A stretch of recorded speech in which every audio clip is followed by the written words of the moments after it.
We grow up thinking money is just paper, numbers, or something earned. But what if I told you, money is none of those things? What if money is a language, a frequency, a spell?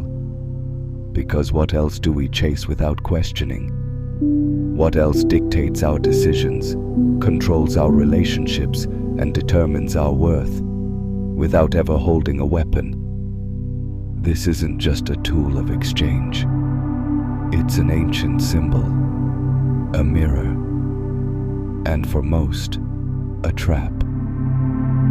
Every time you feel anxiety checking your bank balance, every time your self-worth collapses under a number, you're not dealing with money. You're reacting to a spell cast long before you were born. A spell that shapes your beliefs, your energy, your choices, and silently demands your obedience. You were programmed to worship it, but you were never taught to see through it. And that's where your freedom begins.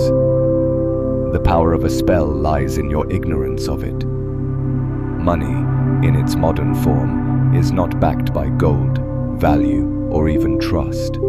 It's backed by belief. Pure, collective belief. And belief, when engineered, becomes control.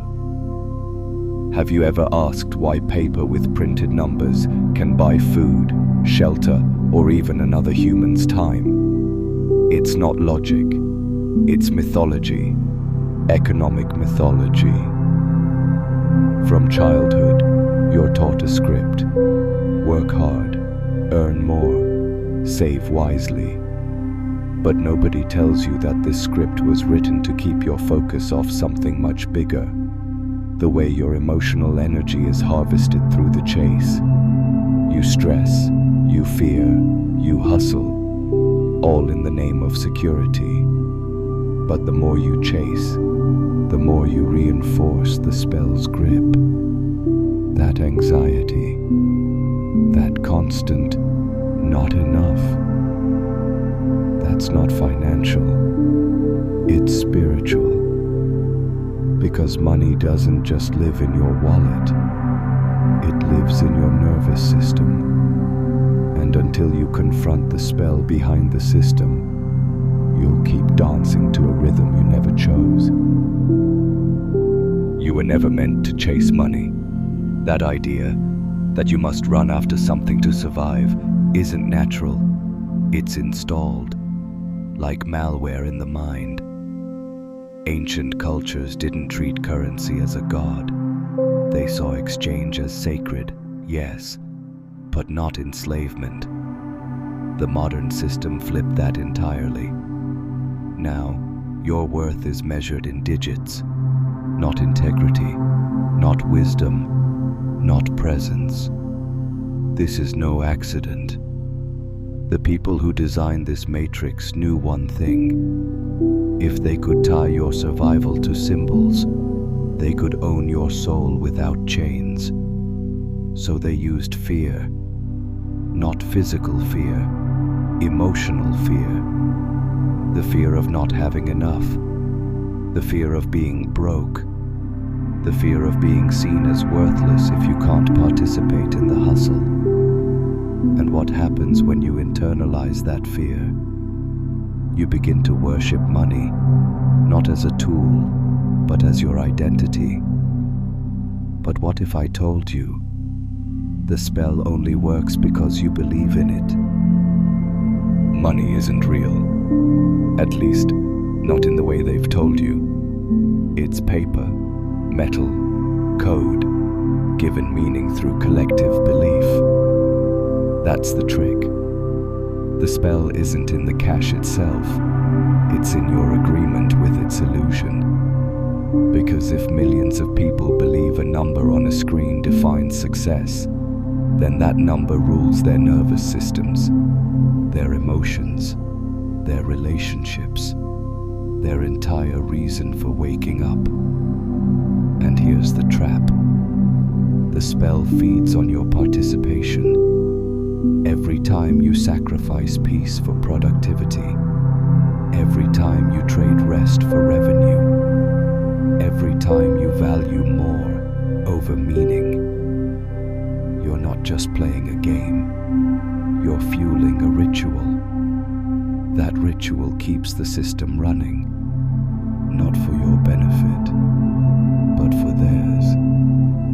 And still, you chase, not because you're greedy, but because you're programmed. Because deep down, something whispers that if you ever stop running, everything might collapse. But what if collapse is exactly what you need? When you were a child, money meant nothing. Joy was in the moment. Time was infinite. Value was presence.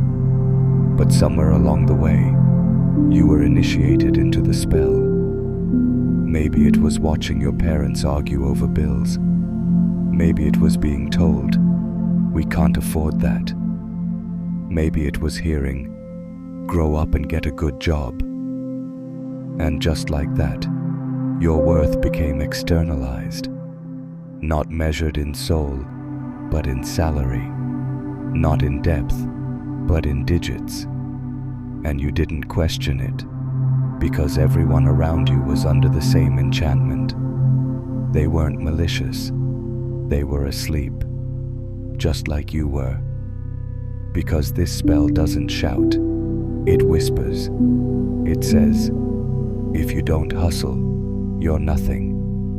It says, if you're broke, you're broken. It says, security is earned, not felt. But what if none of that is true? What if your soul was never meant to be leveraged like an asset?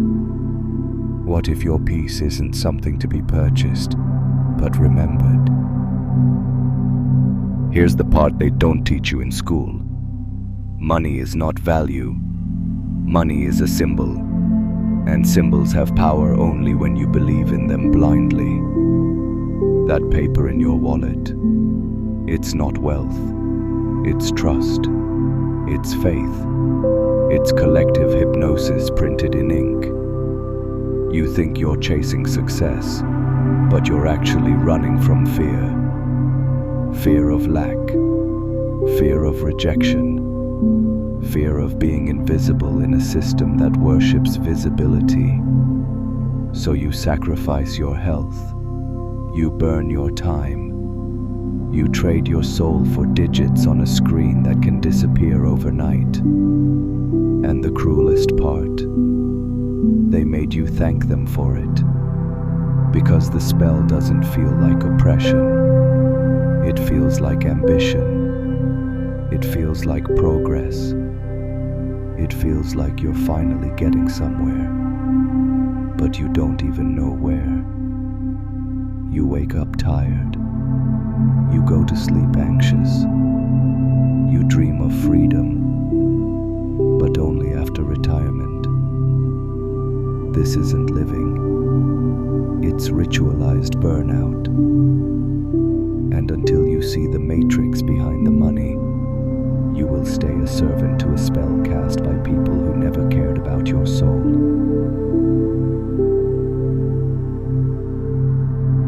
You weren't born to serve paper. You were born to create value, real value. But the spell tricks you into thinking your worth is external. It makes you believe that unless someone pays you, your gifts are useless. And that's where the fracture begins. Your purpose gets buried beneath paychecks. Your voice is silenced by survival. Your art is held hostage by algorithms.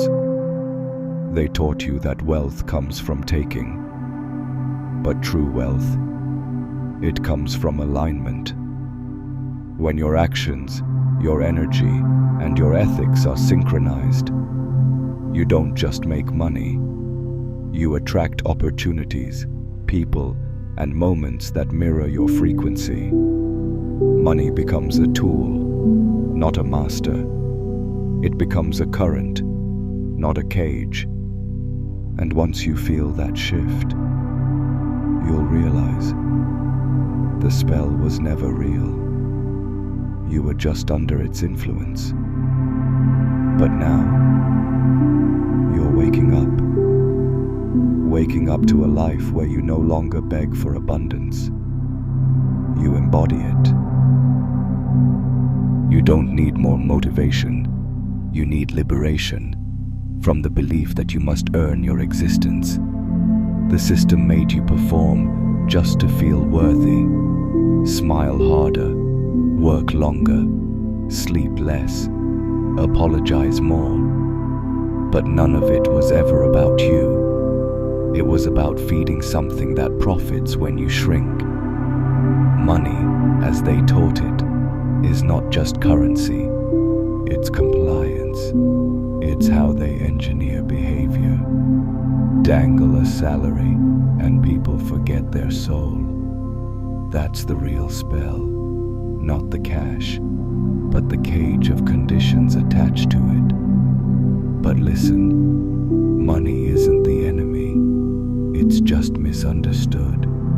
It responds to energy, to clarity, to courage, not fear. And the moment you stop chasing it like prey, it starts flowing to you like a partner. Because when you stand in your truth, fully aligned, the world reconfigures to support you. Yes, even financially. They told you money was physical, paper, numbers, metal, but it was always mental, a belief, a code, and codes can be rewritten. What if you stopped playing the game on their board? What if the true wealth was never meant to be earned but recognized? You see, you are not a beggar in the universe. You are a builder, a breaker, a rewriter, but only if you stop outsourcing your value. The old model, scarcity, hustle, fear, is collapsing, and those who still serve it will be buried beneath its ruins. But not you, because you see the architecture of illusion now. You feel the shift. It's not subtle anymore. It's screaming through your nervous system. It's pulsing in your decisions. That ache in your chest, that's not anxiety. That's your soul trying to escape the contract you never agreed to. The spell of money was never cast by accident. It was a ritual. Every paycheck, every debt, every not enough, each one a sacred chant whispered to keep you asleep. But you're waking up. You're realizing that real currency isn't stored in banks. It flows through intention, through clarity, through power reclaimed. You were never meant to serve gold. Gold was meant to reflect your inner value. And now, you remember. The system only works if you agree. And agreement is a spell you can revoke. So pause, breathe, feel it. That moment you stop running. That moment you stop believing the chase is noble. That moment you choose stillness over survival. That's when the spell breaks.